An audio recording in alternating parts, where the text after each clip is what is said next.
رسول اللہ صلی اللہ علیہ وسلم اس عشرے میں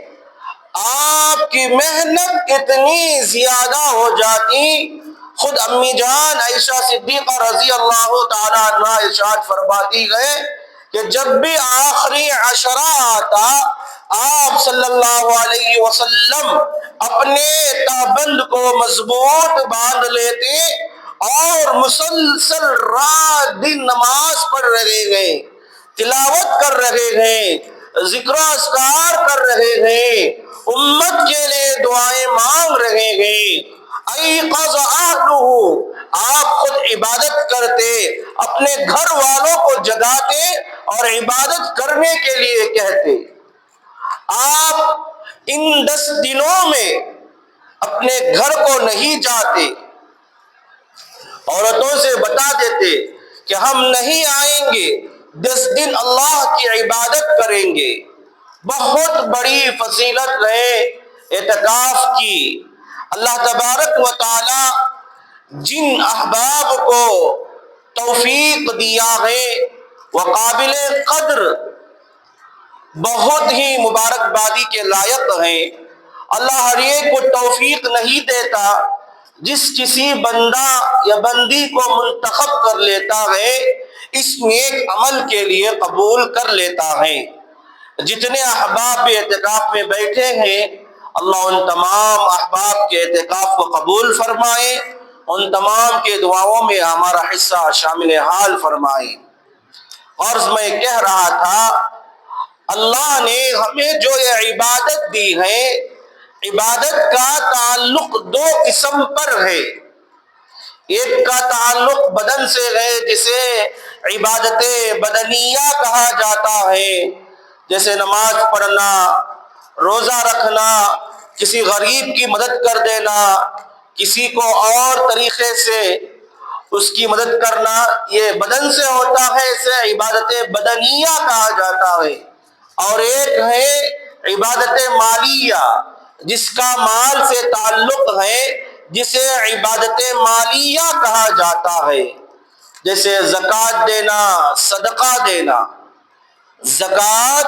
اسلام کے 5 جو بنیادی رکن ہے اس میں سے ایک اہم بنیادی رکن ہے۔ اللہ تبارک و تعالی زکوٰۃ کو وَأَقِيمُوا الصَّلَاةَ وَآتُوا الزَّكَاةَ، جہاں جہاں نماز کا تذکرہ آیا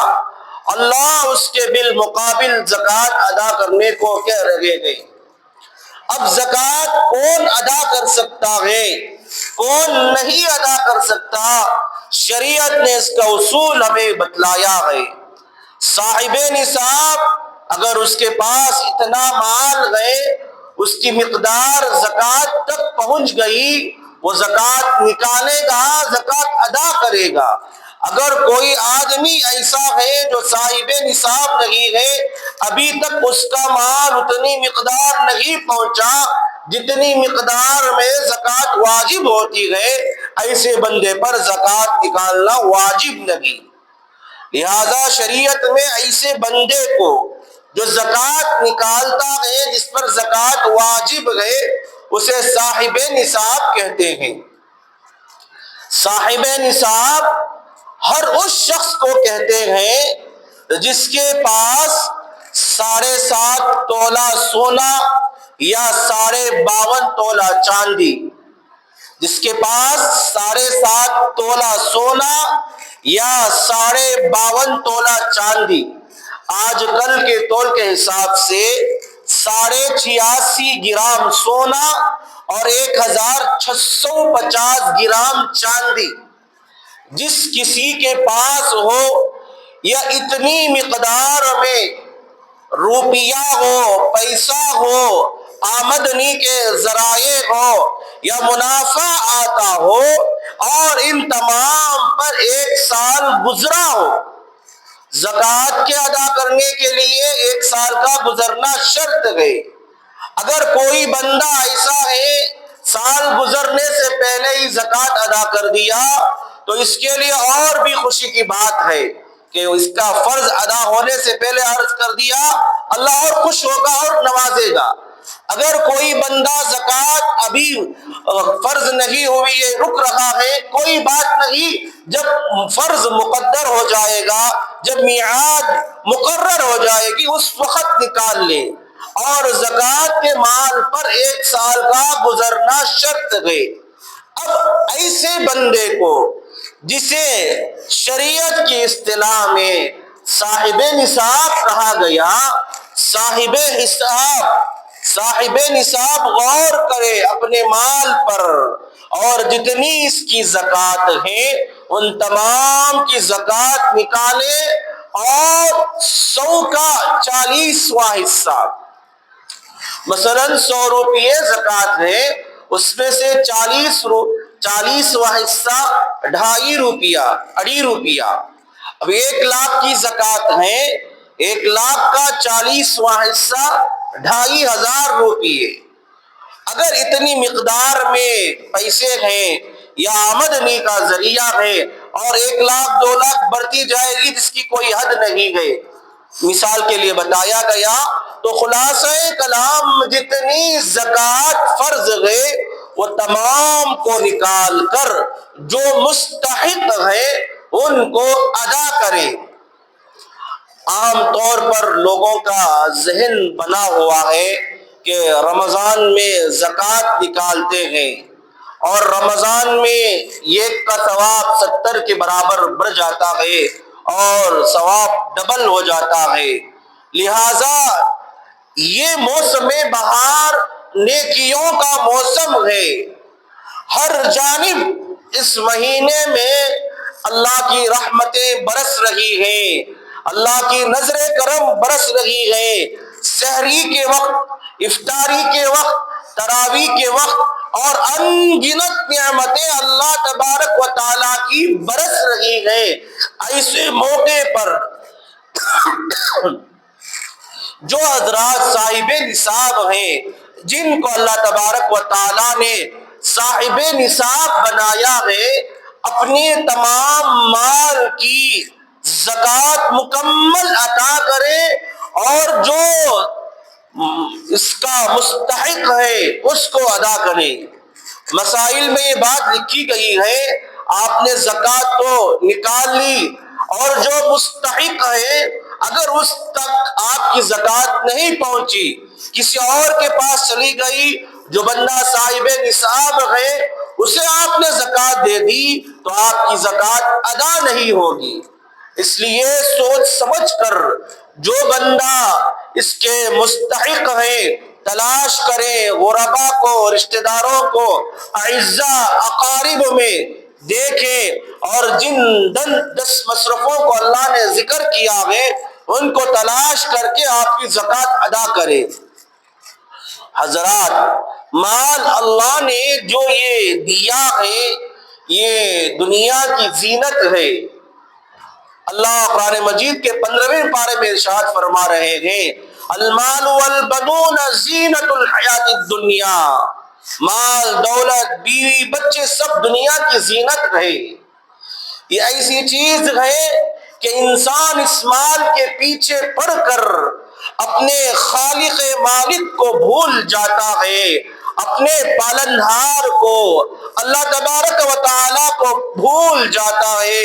وہ اللہ تبارک و تعالیٰ جو حضرت آدم علیہ السلام سے لے کر اب تک اور اب سے صبح قیامت تک تمام افراد کو پیدا کرنے والا ہے، وہ اللہ جو 18,000 مخلوقات کو بنایا، وہ اللہ جو سمندر میں رہنے والی مچھلیوں کو بنایا اور ان کی روزیوں کو، ان کی روزی وقت مقررہ پر ان کو پہنچاتا ہے، وہ اللہ جنگل میں رہنے والے درندے، چیر پھاڑ کر کھانے والے جانوروں کو بنایا اور ان کی روزی ان کو وقت مقررہ پر پہنچاتا ہے۔ لہذا اللہ نے جو یہ نظام بنایا ہے، اللہ کے ہم حکم کو پہچانے، اللہ ہم سے کیا چاہ رہا ہے، اللہ نے بتا دیا مال دنیا کی زینت ہے، دنیا کی رونق ہے۔ آج بندے مال کے پیچھے پڑ کر نماز سے دوری، تلاوت سے دوری، مساجد سے دوری، علماء کرام سے دوری، علمی حلقوں سے دوری، اللہ اس سے حفاظت فرمائے۔ اور جن کسی کو اللہ نے مال دیا ہے اسے صحیح راہ میں خرچ کرنے کی کوشش کرے۔ ایک مزے کی بات سنیں، ہمارے پاس جو یہ مال ہے، مال اللہ بطور امانت کے ہمیں دیا ہے۔ اللہ ہمیں جو یہ مال دیا ہے بطور امانت کے مومن کو دیا ہے۔ مومن اس مال کو اپنی مرضی کے مطابق نہیں خرچ کر سکتا، اس مال کو اللہ کی مرضی کے مطابق خرچ کرنا پڑے گا۔ اگر بندہ اس مال کو اپنی خواہشات کے مطابق خرچ کرے گا، کل اللہ تبارک و تعالیٰ کے سامنے پیشی ہوگی، پکڑا جائے گا۔ برخلاف اللہ کی اگر رضامندی میں اللہ نے کہا خرچ کرنا ہے تو خرچ کیا تو وہاں اسے اور اجر و ثواب دیا جائے گا۔ اللہ کے راہ میں خرچ کرنے کی مثال